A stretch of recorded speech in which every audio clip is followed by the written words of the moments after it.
Participate করবেন তখন কোনোভাবে আপনাদের এটা মনে না হয় যে আপনার বিপরীত প্রতিদ্বন্দ্বী যে পার্টিসিপেট করছে তার থেকে ফ্যাসিলিটিসে, প্রশিক্ষণে এবং সুযোগ সুবিধায় আপনারা পিছিয়ে আছেন। আমাদের স্পোর্টসে একটা বড় ল্যাকিংস হচ্ছে আমাদের স্পোর্টসকে কোনো ভিশন নাই।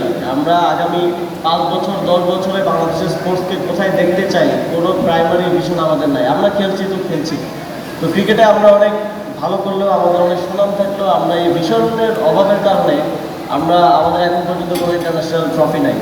আমাদের অলিম্পিকে সবচেয়ে বেশি জনসংখ্যা সম্পন্ন দেশ হিসেবে কোনো মেডেল নাই।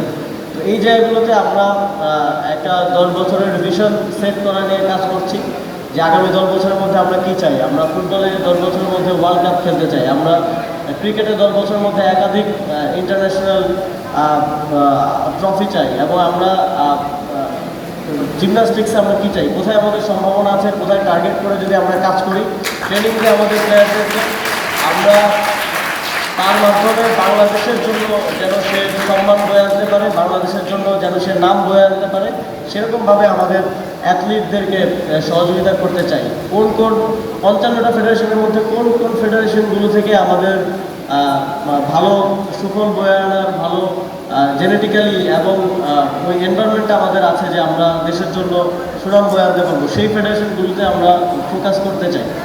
তো আমাদের এই জার্নিতে আপনাদের সকলের সহযোগিতা, অংশগ্রহণ এবং আপনাদের সকলের সমর্থন প্রত্যাশা করছি।